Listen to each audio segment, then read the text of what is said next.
Vitiligo, uma doença de origem ainda desconhecida pelos especialistas, que causa despigmentação da pele na forma de manchas. Não é contagioso e não mata, mas afeta esteticamente a pessoa portadora da doença. Cerca de 1% da população mundial tem vitiligo, de acordo com a Sociedade Brasileira de Dermatologia. Olá, eu sou Marielle, tenho 23 anos e tenho vitiligo há 18 anos. Meu nome é Raimunda Lopes, tenho 77 anos, tenho vitiligo há 3 anos. Meu nome é Maria da Conceição, eu tenho 48 anos, tenho vitiligo, Quando criança eu tive por volta de uns 8 anos de idade, e agora sumiu, e agora eu estou de novo com problema de vitiligo, com essa doença. Sobre o vitiligo, é uma doença autoimune que cada paciente que provoca uma alteração dos seus anticorpos. Os anticorpos, eles para fazerem a defesa, ele tem uma desregulação deles e eles acabam atacando as células que dão a cor da pele. A medicina ainda não sabe qual é o fator principal responsável, mas acredita-se muito que tem a ver com o fator emocional. Esse fator emocional envolvido faz essa desordem, faz essa desagregação desses anticorpos, e aí a gente pode acreditar que toda vez que o paciente sofre algum trauma, seja emocional ou físico, ou que o paciente é muito envolvido emocionalmente, com ansiedade, a gente pode achar que esteja envolvido, porque na prática a gente vê que muitas das vezes está sim relacionado com o aumento das manchas e com o aparecimento de novas manchas. A causa, ela está junto com o fator emocional. A gente só descobre que há uma desordem ali da parte de anticorpo, que tem um antígeno ali fazendo a morte celular da melanina. Mas a gente não sabe por que dessa desordem. A gente sabe que sempre o emocional está envolvido. Logo que também a gente pode ter a herança genética. Muitas das vezes tem algum fator genético ali junto com o paciente. O pai teve, a mãe teve. Quando você tem a parte hereditária, você pode levar isso para as futuras gerações. E no decorrer, você pode, da vida, desenvolver alguma outra doença autoimune. No caso, o vitiligo é uma doença autoimune que quem provoca é você, estando associado com, muitas das vezes, com o fator emocional e a parte hereditária. Basicamente clínico. A gente pode até associar uma biópsia, que é o exame histopatológico da pele, caso a gente tenha dúvida se ela vier uma lesão atípica, mas basicamente é clínico.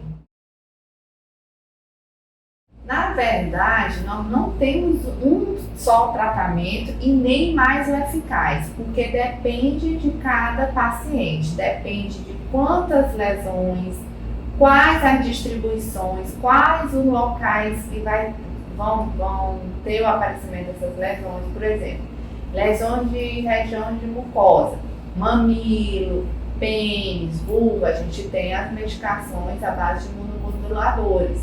Quando fala em face, lesões de pálpebra, região nasal, lábio, a gente pode associar aos corticoides e imunomoduladores. Quando você tem lesões mais extensas nas áreas de cotovelo, mão e pé, aí você pode fazer o uso dos medicamentos orais. 8-MOP, 5-MOP, Trisoralen, junto também com fototerapia, que é um creme que a gente passa nas lesões, pega uma luzinha e ali dá uma ajudinha na inflamação. E isso, se for casos bem extensos. Comida não aumenta, gente. Agora sim, tem trauma físico na pele. Você fez uma queimadura. Aquela queimadura, ao cicatrizar, ela deixa a mancha residual, branca, que pode estar ali levando uma nova mancha de vitiligo. Ela pode aumentar, pode aparecer novas perto do trauma. E a gente denomina fenômeno de Koebner, que é um trauma que você faz e naquele local desenvolve a lesão. Não tem como a gente afirmar para o paciente que ele vai ficar livre das manchas. A gente tem apenas controle. O paciente ficou bom, fez a repigmentação das manchas, ótimo, vamos acompanhar. Mas não tenho como dizer que o paciente futuramente não vai ter novas manchas. O segmentar, líder, geralmente acompanha as crianças.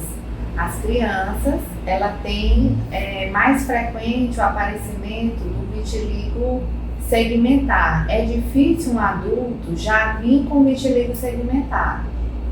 Vitiligo em criança pode vir bilateral, em mais de uma área do corpo, como vir segmentar, mas o segmentar é mais específico de criança, que ele aparece em determinada parte da linha média do organismo. Então, se aparece no ladinho do rosto, ele tende a parar na linha média. Se ele aparece no tronco, a gente tem a linha média dividindo um hemitórax direito do esquerdo e a lesão tende a parar na linha média do tórax. A minha primeira memória sobre vitiligo é indo ao médico com a minha mãe, por volta de quando eu tinha uns 5, 4 anos, para buscar o que seriam as manchas no meu rosto, mas eu não me lembro de eu mesma ter percebido a vitiligo. Já eu fiquei preocupada, aí dormi, quando eu acordei, já acordei assim, desse jeito. Quando criança eu tive por volta de uns 8 anos de idade, e agora sumiu, né? E agora eu estou de novo com problema de vitiligo, né? Já nessa segunda etapa, né, do vitiligo, já com 48 anos, eu descobri o ano de 2021, né? No ano passado, no caso.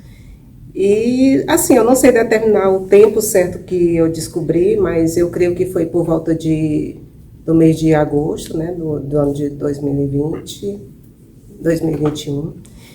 E já vai fazer mais ou menos um ano que eu tô com esse vitiligo. E não sei o motivo. De repente eu acordei, me olhei no espelho, fui pentear meu cabelo, né, no caso. E aí me deparei com aquela imagem branca na minha axila. E aí foi que eu me dei conta que estava com essa problemática, né, do vitiligo. Foi na época da pré-adolescência e começo da adolescência, porque eu mudava bastante de escola, mudava bastante de casa e precisava mudar de escola também. E todas as vezes que eu tinha que me apresentar para alguém e explicar o que era, que eu tinha que enfrentar as perguntas sobre se era contagioso ou não, isso era bem constrangedor e essa época foi bem difícil também para mim. Eu tô com 3 anos, justamente quando eu cheguei, eu fiquei na fila para fazer tratamento, mas até o dia de hoje nunca fui atendida. Quando criança, eu não tive tanto impacto, né? Eu acho que por conta de eu não ter uma maturidade como eu tenho hoje. Agora, hoje, já nessa segunda etapa, eu tive um pouco de preconceito comigo mesmo, né? Assim, nada de quem está ao meu redor, nunca teve nenhum tipo de impacto, mas eu, comigo mesmo, eu me senti muito, digamos, que eu me senti muito retraída comigo mesmo. E principalmente na academia, que eu tinha de usar roupa cavada e levantar peso, enfim, mostrar muito essa região, né, no caso que é na minha axila, que ele fica concentrado. E aí, por esse motivo, eu tive muito impacto devido de pessoas ficarem olhando, né, eu me deparando com um colega lá da academia olhando, e aí realmente para mim foi muito difícil essa parte. Hoje não me incomoda esteticamente em nenhum lugar do corpo, mas eu tenho as manchas só no rosto e no pescoço. Já tive no couro cabeludo em outra época, mas ela sumiu. E as mais visíveis são essas mesmo. E não me incomoda hoje, mas em outras épocas, por ser já no rosto, me incomodou bastante, porque era a primeira coisa que as pessoas viam em mim quando elas olhavam para mim. Eu fiquei assim, por que está acontecendo isso comigo? Aí alguém falou que eu tinha usado algum produto, não usei nada. Aí eu também fiquei normal, eu não fiquei muito preocupada não, mas aí começou a crescer aqui no meu beiço, começou a crescer aquele brancão nos meus lábios, aí eu fiquei um pouco mais preocupada, mas tá dando para conviver assim mesmo, desse jeito. Eu não faço nenhum tipo de tratamento, mas quando criança, mais ou menos um ano após o surgimento das manchas, eu fiz um tratamento com uma médica que ela era psicóloga, terapeuta e homeopata, então eu fazia o tratamento com a homeopatia via oral e eu tomava os remédios feitos nas farmácias de manipulação e tomei por mais ou menos um ano, que foi o tempo que as manchas pararam de aumentar e também diminuíram um pouco. A homeopatia é uma forma de tratamento medicinal natural. Então, elas são feitas a partir de flores e de folhas, né? E cada tipo de medicamento é preparado de acordo com a necessidade do paciente. E no meu caso, como a médica que me acompanhava fez essa detecção de que podia ter uma causa emocional, então ela tratou o emocional com a homeopatia e ajudou, né? Fez as manchas pararem de aumentar e também diminuir. Nunca usei nada. E nem sei se eu posso usar, eu não posso usar sem ter receita médica. Porque a única coisa que eu usei mesmo foi passar um blanche para descobrir a mancha dos meus lábios, mas não consegui e eu também não me preocupei mais não. Quando eu era criança, no caso, eu não passei por nenhum. Foi tudo caseiro, né? Minha mãe sempre era voltada para o que os amigos da época falavam, né? Tive um bocado de remédio caseiro e uns até me machucavam. Mas, assim, depois dessa segunda etapa, já hoje, no caso, eu tenho um acompanhamento médico, certo? Tomo antibiótico, né? 2 tipos de antibiótico e, graças a Deus, está dando resultado no efeito, né? Se fosse em outra região do meu corpo, com certeza seria no colo, né? Aqui. Junto ao seio e no rosto. Seria o maior impacto que eu ia sentir, devido a ser mais exposto. Hoje eu posso dizer que a ansiedade, a preocupação, essas coisas assim que a gente sempre tem, ansiedade, preocupação muito também, tem muito a ver, eu creio que tem muito a ver com isso. Porque foi isso que aconteceu comigo. Eu não sou nem assim, mas aconteceu. Em relação ao bem-estar, assim, hoje em dia as coisas já estão mais evoluídas, né? Apesar de ser uma doença muito antiga, hoje em dia a sociedade ela não tem tanto impacto em relação a essa doença. É o que eu vejo, né? Então, assim, meus familiares me deixam totalmente à vontade. Eles nunca me cobraram nada em relação a esse tipo de situação. E, no caso, eu não tenho nenhuma... O preconceito que eu sofri foi eu mesma, não os outros, mas eu mesma, comigo mesma. Ela não tinha visto, eu não ligo muito, por isso que eu não... Para falar a verdade, eles fazem... Se eu fosse me preocupar com o que eles fazem, com o que eles dizem, eles me assustam mais, porque eles ficam, essa é doença, não sei o quê, mas não pega em ninguém, diga amém. Sabe o que eu digo? É amém. Sempre foram muito tranquilos, desde a infância. Toda a minha família foi muito tranquila. Minha mãe sempre explicou para todo mundo o que era, o que acontecia. E na minha família nunca tive nenhum problema. Os meus amigos, principalmente os amigos que eu já fiz na fase adulta, nunca me questionaram, nunca me perguntaram. A única fase difícil mesmo foi na infância, que queria ser mais curiosa, aí queria saber o que era, se pegava no sentido de se transmitia, se era contagioso. Então era um pouco complicado, algumas piadas que faziam, aí era uma época que foi um pouco mais complicado. Mas fora isso, sempre foi muito tranquilo. Quando as lesões elas são cobertas, a paciente fica mais confortável. O paciente fica mais confortável porque não está tão exposto. Já nas áreas expostas, você pode até fazer uma maquiagem, né? Cobrir com a base, um protetorzinho com a base. Só que vai ter locais que a base não tem uma boa cobertura, porque a gente sua, a gente se pega, que é nas áreas de pé, de mão. E aí fica o paciente mais estigmatizado por aquelas manchas serem diferentes do restante da cor do corpo. Aí é a hora que o paciente se sente mais recluso, que pode achar que numa vaga de emprego ele tenha se diferenciado para não obter a vaga, porque ele já tem uma lesão que muitas das vezes é benigna e não contagiosa, e a pessoa não saber se ela é contagiosa ou não. E isso faz um estigma, sim, em cima de cada paciente. Na minha autoestima, ela não interfere de maneira negativa de jeito nenhum. Na minha adolescência, eu procurava ao máximo, quando eu ia conhecer espaços diferentes, pessoas diferentes, cobrir as manchas, porque eu não queria ter que enfrentar as perguntas, os olhares. Mas eu, como uma mulher negra, sempre tive que enfrentar isso de alguma maneira, não só pela vitiligo, mas por ser uma pessoa negra ou pelo meu cabelo. Então, com o tempo, eu fui me aceitando como um todo. Então, eu me aceitei com a vitiligo, eu sempre me aceitei como uma pessoa negra, e isso já também me ajudou a criar essa autoestima. Eu aprendi a lidar melhor com o meu cabelo, que eu não sabia cuidar tão bem, e eu aprendi a cuidar, e isso foi acontecendo como um todo e se completando. Então eu me aceitei como a pessoa que eu era, e a minha visão estética sobre mim hoje é muito positiva em todos esses aspectos. Mas foi um processo que foi levado em conjunto, não só pela vitiligo, mas por todas as questões que poderiam me incomodar em uma outra época.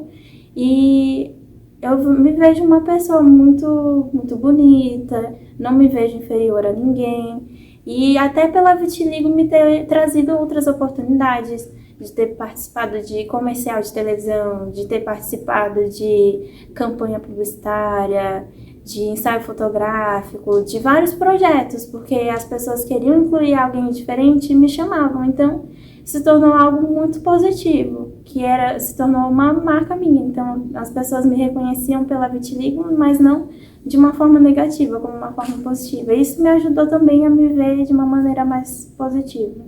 Às vezes até me esqueço que eu tenho as manchas, eu levo de uma forma bastante tranquila, como se fosse uma parte de mim, como tudo, como o meu braço, como os meus olhos. Eu não vejo como uma diferença. Às vezes eu me lembro das manchas como algo incomum quando alguém me pergunta, que aí eu me lembro, puxa vida, é algo que não são todas as pessoas que são assim, é uma coisa mais incomum. Na verdade, não teve momento não. Todo tempo foi normal. Só quando começou a crescer aqui no meu lado que eu fiquei querendo cobrir com tinta, essas coisas todas, e parece que foi aumentar mais. Um aprendizado, né, que a gente tem que se aceitar, né? Então eu estou trabalhando para mudar a situação, mas se não mudar, eu já tenho uma mentalidade hoje de me aceitar, apesar de que, quando surgiu a primeira vez, quando eu era criança, eu também, quer dizer, pela fase da imaginação e tudo, meus colegas, graças a Deus, meus coleguinhas na época também não sofri preconceito que eu visse, não, né? E nem por parte da minha mãe também, nem parente, nem ninguém. Mas já nessa segunda etapa, o preconceito foi eu mesma. Por falta de conhecimento, o preconceito e palpites ainda persistem. Quando eu me aceito, me liberto do peso de precisar que você me aceite.